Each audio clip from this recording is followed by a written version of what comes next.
નમસ્કાર વિદ્યાર્થીઓ, હું દેવાંગ સર ફરી એકવાર અર્થશાસ્ત્ર માટે વિડિયો લેક્ચર લઈને આવ્યો છું. ચેપ્ટર નંબર 1 અર્થશાસ્ત્ર વિષય પ્રવેશ. એમાં આજે આપણે અર્થશાસ્ત્ર અંગે ભારતીય ચિંતનની માહિતી, અર્થશાસ્ત્રના અભ્યાસનું મહત્ત્વ, આર્થિક રજૂઆતોમાં આંકડાકીય માહિતીનું મહત્ત્વ, આંકડાકીય માહિતીને આકૃતિ કે આલેખમાં રજૂ કરતી વખતે ધ્યાનમાં રાખવાની બાબતો અને આંકડાકીય માહિતીની આકૃતિ કે આલેખમાં રજૂઆત. આટલા પ્રશ્નોની વિગતો આજના લેક્ચરમાં આપણે જોઈશું. બરાબર? અને આટલી વિગત જોયા પછી ચેપ્ટર નંબર 1 આપણું પૂરું થાય. બરાબર? એટલે આ રીતની એક સંપૂર્ણ માહિતી આજે આપણે ભણવાની આવશે. તો શરૂ કરીએ. બરાબર? Chapter number 1.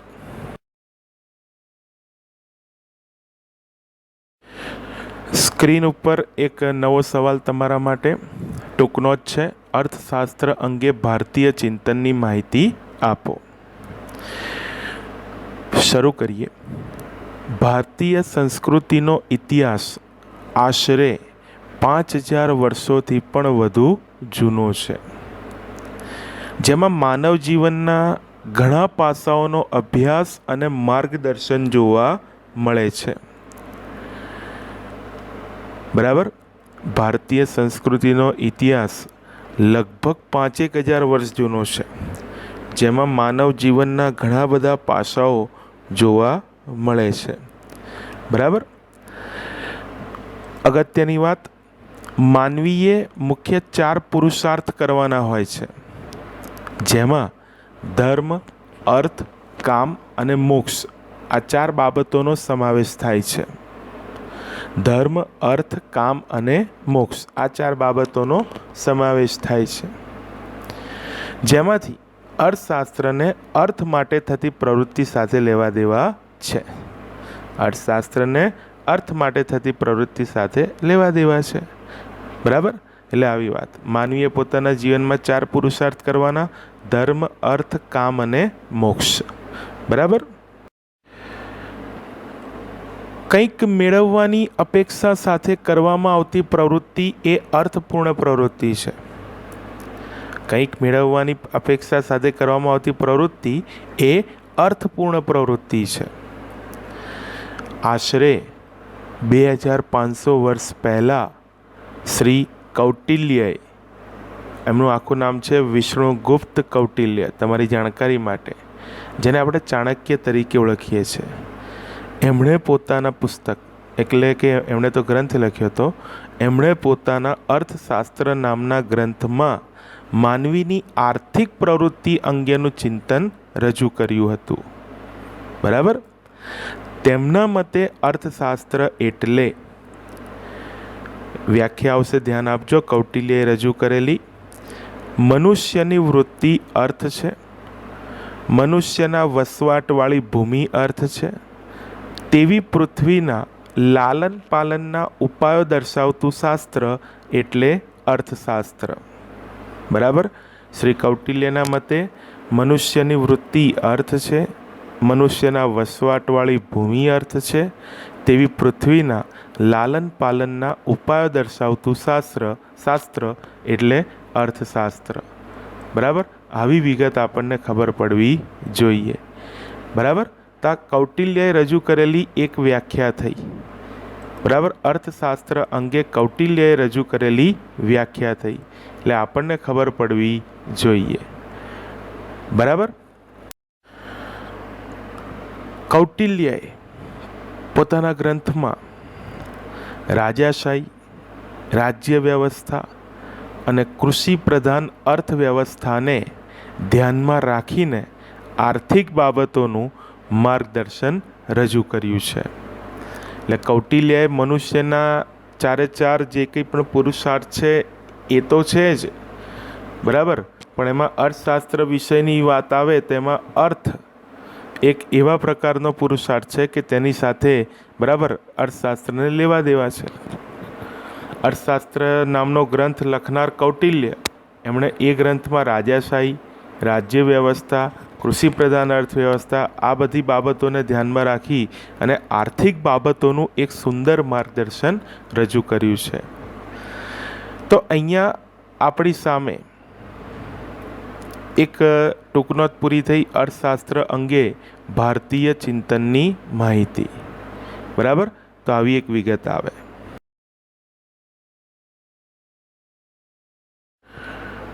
હવે એક નવો સવાલ સ્ક્રીન ઉપર તમને દેખાય છે. અર્થશાસ્ત્રના અભ્યાસનું મહત્વ.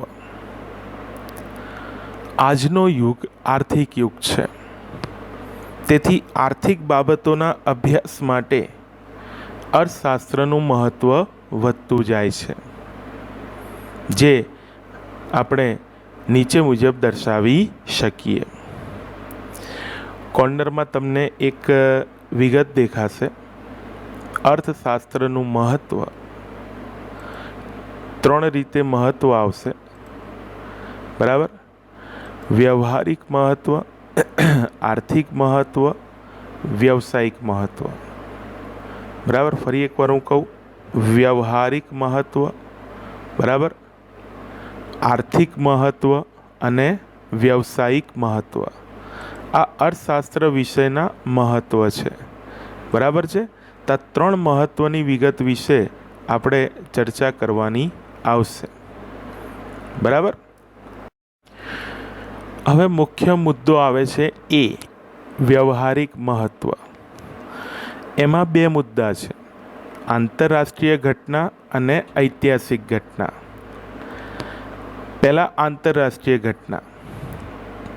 આજના સમયમાં ઘણી આર્થિક બાબતો આંતરરાષ્ટ્રીય બાબતો કે ઘટનાને અસર કરતી જોવા મળે છે.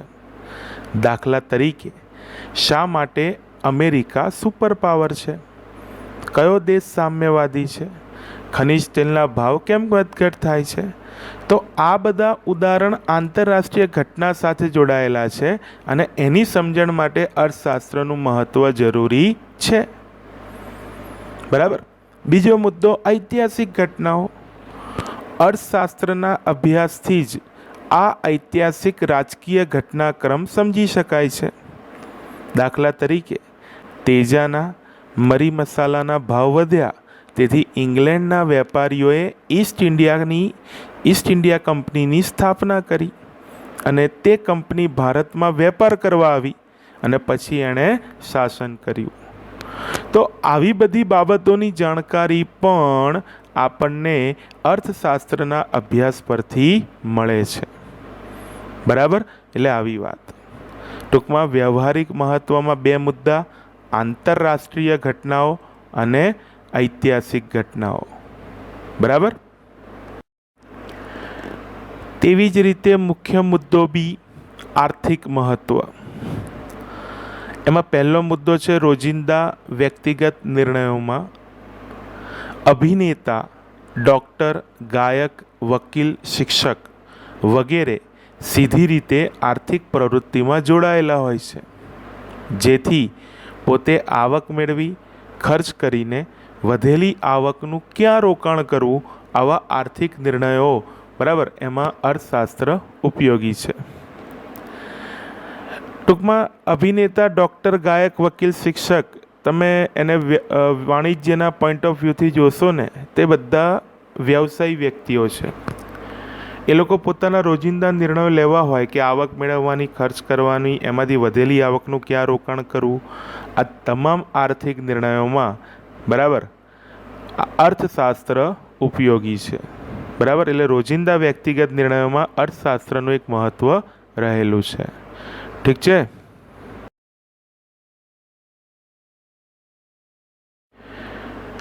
જ્યારે આર્થિક મહત્વમાં બીજો મુદ્દો આવે, સરકારી નીતિઓ સમજવા. દરેક દેશમાં સરકારની જુદી જુદી નીતિઓ હોય છે, જેવી કે નાણાકીય નીતિ, રાજકોષીય નીતિ, કરવેરા નીતિ, ઔદ્યોગિક નીતિ વગેરે. આ બધી સરકારની નીતિ, સરકાર પોતે જે કંઈ નીતિ નક્કી કરે, બરાબર, એની વાત છે. એટલે આ બધી નીતિ બરાબર જે છે તેને સમજવા માટે આપણે પાસે અર્થશાસ્ત્રનું જ્ઞાન હોવું જોઈએ. આવું સાંભળીને તરત એમ થાય કે સાહેબ આ રાજકોષીય નીતિ એટલે શું? રાજકોષ એટલે સરકારની તિજોરી. સરકાર એમાં કેવી રીતે આવક મેળવે છે અને કેવી રીતે ખર્ચ કરવા માગે છે, બરાબર, એ આખી વિગત એની અંદર સરકાર નક્કી કરે. ઉદ્યોગોને લગતી નીતિ ઔદ્યોગિક નીતિ, બરાબર. નાણાકીય નીતિ એટલે દેશમાં નાણાંના માંગ અને નાણાંના પુરવઠા માટેની નીતિ, બરાબર. એટલે આવી રીતે એક સમજણ મેળવવી હોય તો અર્થશાસ્ત્ર વિષયનો ઉપયોગ કરવામાં આવે છે. એટલે આપણી પાસે આ રીતની વિગત હોવી જોઈએ, બરાબર.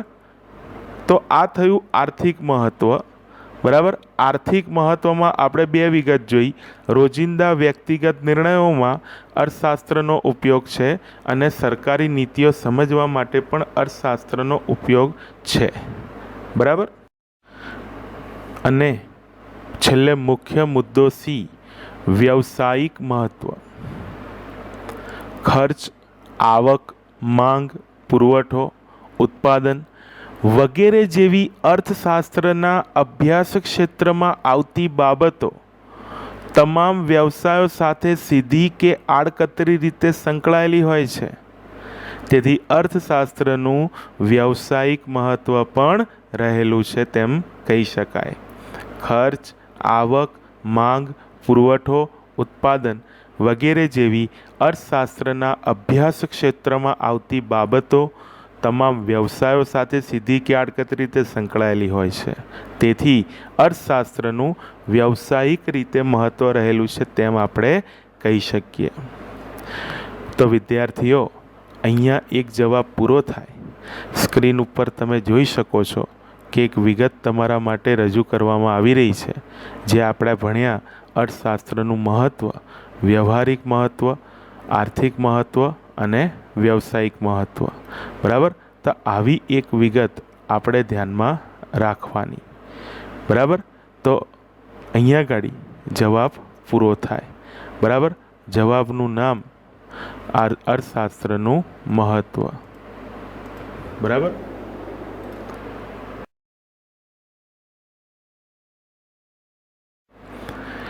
સ્ક્રીન ઉપર એક અગત્યનો જવાબ આવી રહ્યો છે.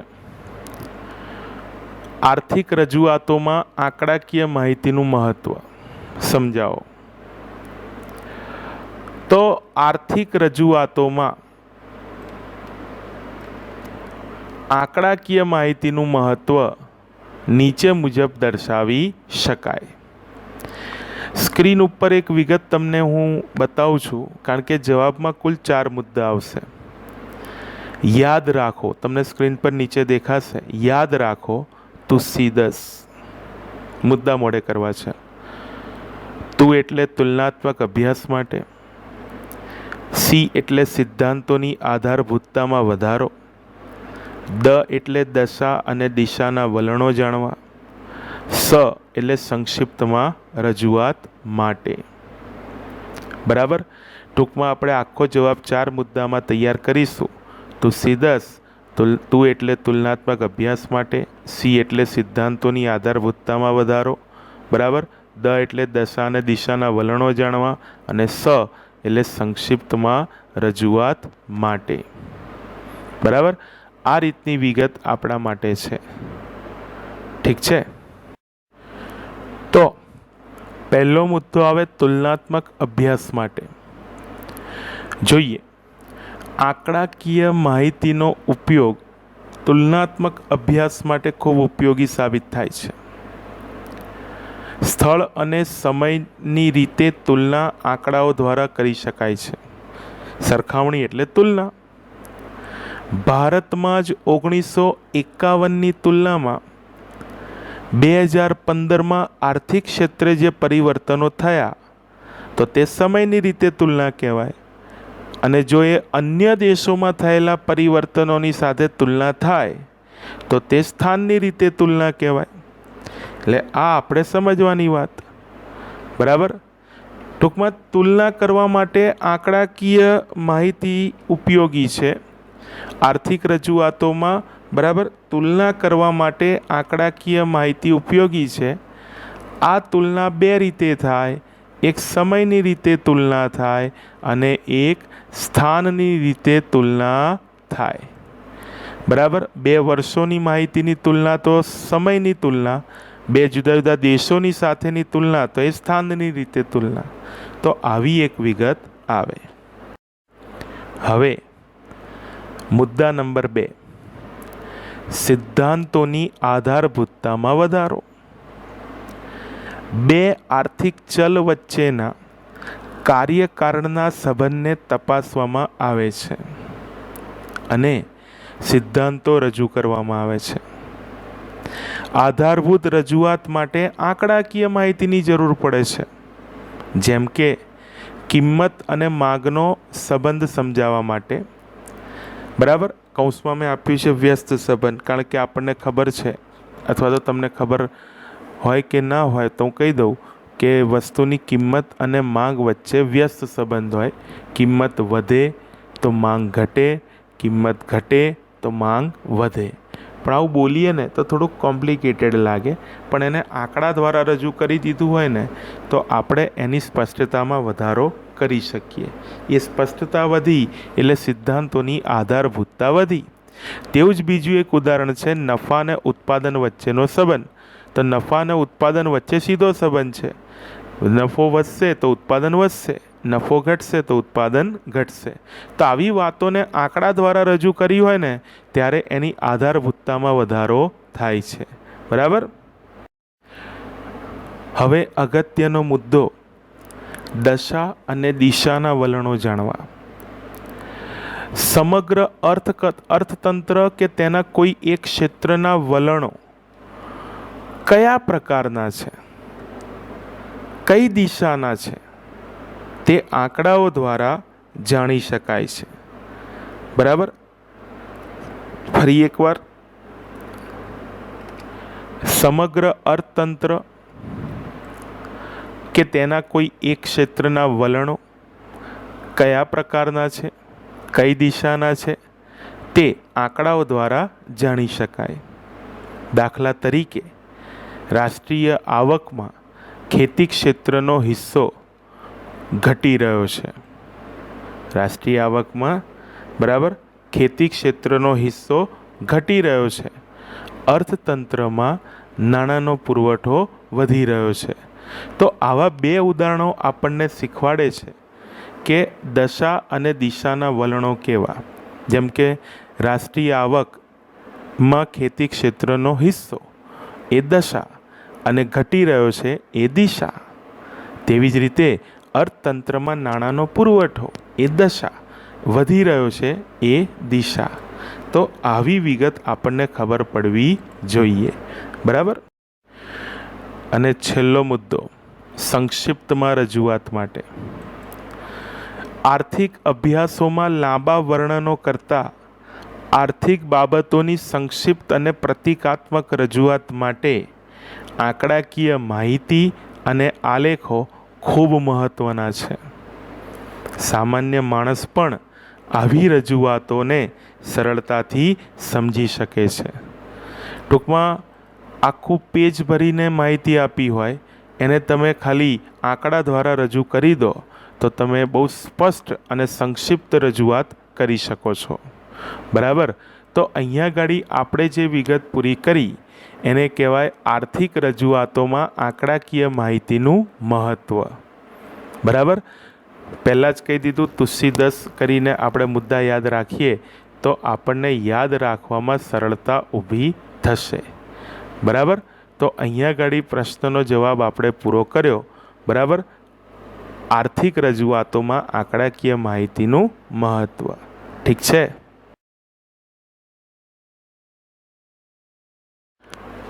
હવે બીજો એક સવાલ, આંકડાકીય માહિતીને આકૃતિ કે આલેખમાં રજૂ કરતી વખતે ધ્યાનમાં રાખવાની બાબતો. 3 મુદ્દા આવશે.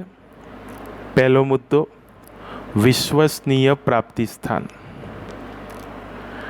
હવે આપણે એટલું યાદ રાખવું પડે કે આપણે આકૃતિને આલેખ દોરવી હોય તો આપણી પાસે આંકડાકીય માહિતી હોવી જોઈએ, પણ એ માહિતી વિશ્વસનીય પ્રાપ્તિ સ્થાનમાંથી મળેલી હોવી જોઈએ, તો આપણે બરાબર આલેખ આકૃતિ વ્યવસ્થિત દોરી શકીએ. આંકડાકીય માહિતી સાચી હોય તો આલેખ સાચો હોય, રજૂઆત સાચી હોય, સમજણ પણ સાચી રીતે મેળવી શકાય. બરાબર.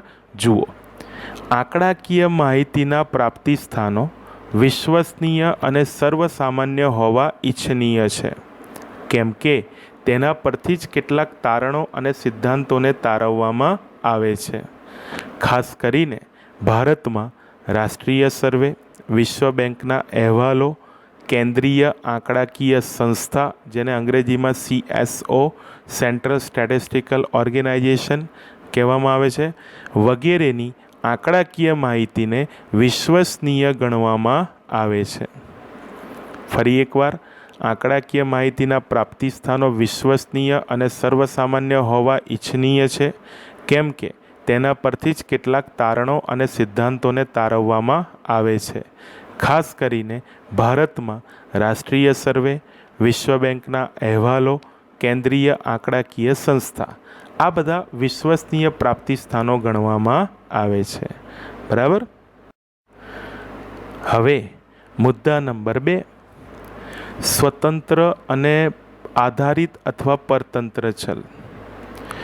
તો મુદ્દો સમજો, કોઈ પણ માહિતી આપી હોય ને એમાં ચલ આપેલા હોય. આ ચલ 2 પ્રકારના હોય, સ્વતંત્ર અને પરતંત્ર. બરાબર. તો સ્વતંત્ર ચલ આડી ધરી x ઉપર અને પરતંત્ર ચલ ઊભી ધરી y પર દર્શાવવા જોઈએ. એ બીજો મુદ્દો છે.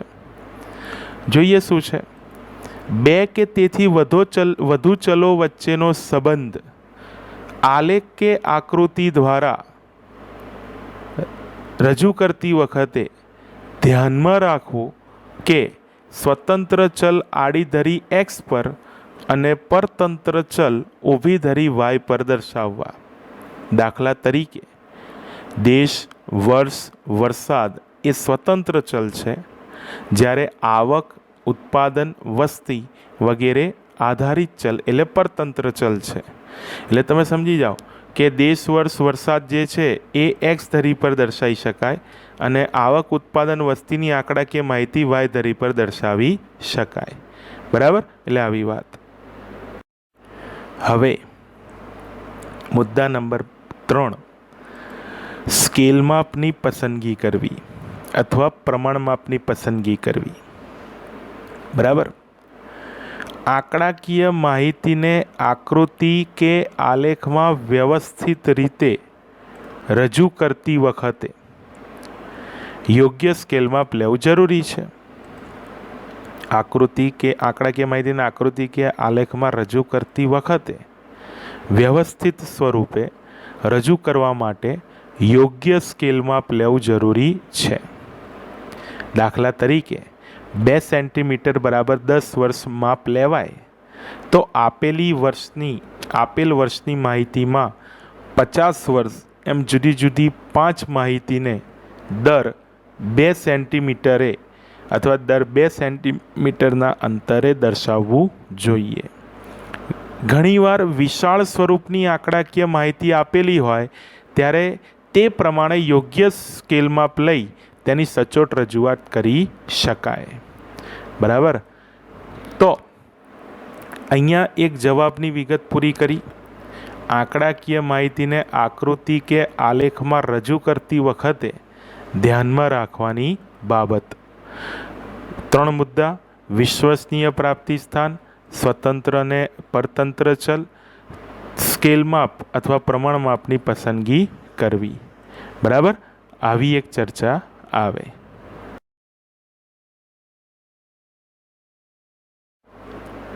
હવે ચેપ્ટરનો છેલ્લો જવાબ: આંકડાકીય માહિતીની આકૃતિ કે આલેખમાં રજૂઆત. બરાબર. આપણે ખાલી એની માહિતી જ જોવાની છે અને આપણે એ પ્રમાણે જવાબને ફોલો કરવાનો છે. પહેલાં પ્રસ્તાવના: કોઈપણ આર્થિક ઘટના કે સમસ્યાને લગતી આંકડાકીય માહિતીને આકર્ષક રીતે અને વૈવિધ્યસભર પ્રકારે રજૂ કરવા માટે બરાબર આપણે આકૃતિને આલેખનો ઉપયોગ કરી શકીએ. બરાબર, 3 પ્રકારના આકૃતિને આલેખ આપણે આવશે: સ્તંભ આકૃતિ, પાસ પાસેની સ્તંભ આકૃતિ, વૃત્તાંશ આકૃતિ. બરાબર, તો સૌથી પહેલાં આપણે સ્તંભ આકૃતિની વિગત જોઈશું. બરાબર, સૌથી પહેલાં આપણે સ્તંભાકૃતિની વિગત જોઈશું. ઠીક છે. હવે મુદ્દો સ્તંભ આકૃતિ. આકૃતિમાં આધારિત ચલ એટલે કે પરતંત્ર ચલ ઊભી ધરી વાય પર અને સ્વતંત્ર ચલ આડી ધરી એક્સ પર દર્શાવાય છે. બરાબર, એક સ્પષ્ટતા આપેલી છે ઊભી ધરી આડી ધરી એમ, અને એની ઓળખ આપેલી છે આડી ધરી એક્સ અને ઊભી ધરી વાય. એક ઉદાહરણ દ્વારા વિગત જોઈએ. દાખલા તરીકે ભારતમાં દર વર્ષે ઘઉંનું ઉત્પાદન બરાબર થાય છે, તેની આંકડાકીય માહિતી આપેલી છે અને એના પરથી સ્તંભાકૃતિ દર્શાવવામાં આવી છે. તો તમને એક ઉદાહરણ દેખાશે સ્ક્રીન ઉપર અને એના પરથી એની બાજુમાં એક સ્તંભ આકૃતિ દોરેલી દેખાશે. માહિતીમાં જુદા જુદા વર્ષ આપેલા છે અને ઉત્પાદન લાખ ટનમાં આપેલું છે. એ જુદા જુદા પ્રકારે જે તે વર્ષના અનુસંધાનમાં આપેલું છે. જ્યારે આલેખમાં એ ઉત્પાદન વાય ધરી પર અને વર્ષ એક્સ ધરી પર દર્શાવેલા છે અને દરેકે દરેક વર્ષ માટે સેપરેટ સ્તંભ દોરેલા છે. સ્તંભમાં મેં માપ લખીને આપ્યા છે કારણ કે ત્યાં માહિતી આપી છે એ પ્રમાણે, અને એ જ માપના અનુસંધાનમાં સ્તંભ દોરેલા છે. દરેક માહિતી ક્રમમાં બતાવેલી છે. તો આ સ્તંભાકૃતિ કહેવાય. બરાબર, સ્તંભાકૃતિ કહેવાય.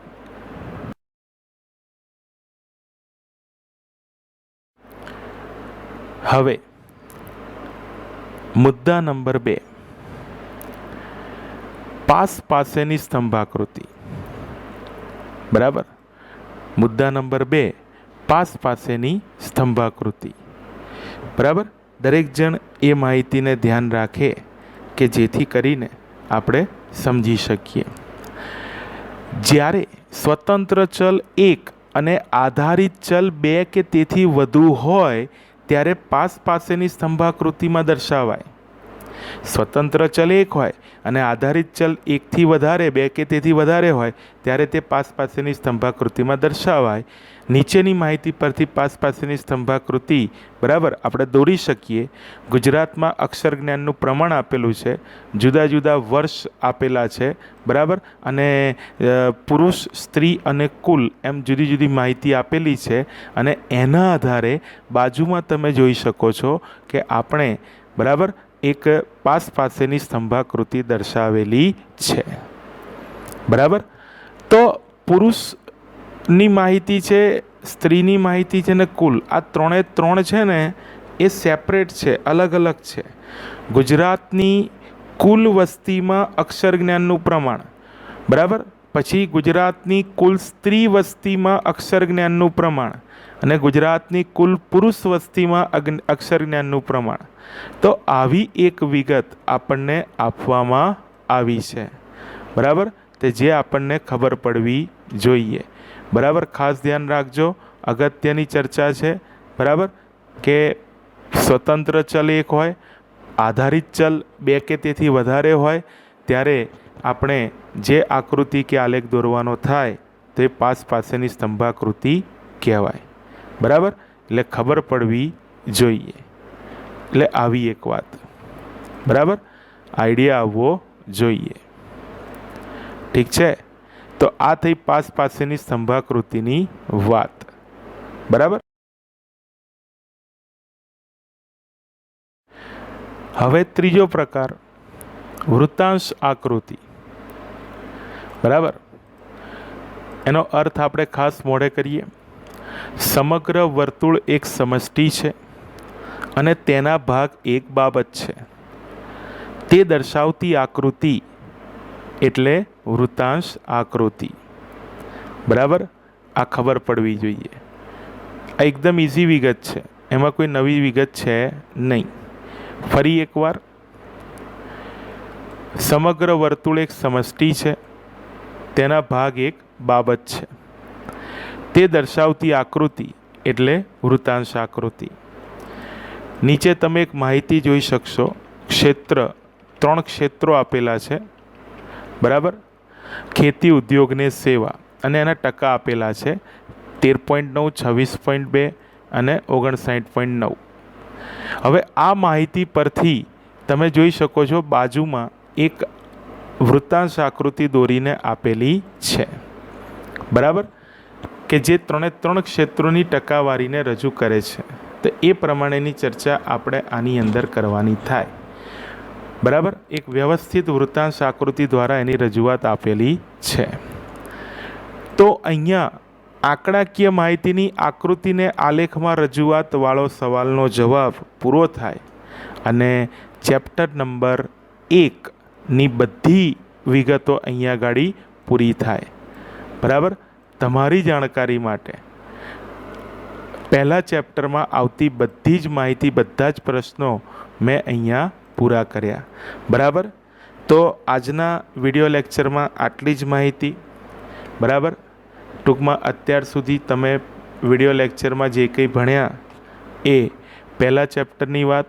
હવે જ્યારે બીજો કોઈ લેક્ચર આપણે વિડીયો લેક્ચર આવશે એમાં આપણે આગળ જઈશું, બરાબર. ત્યાં સુધી જય શ્રી કૃષ્ણ.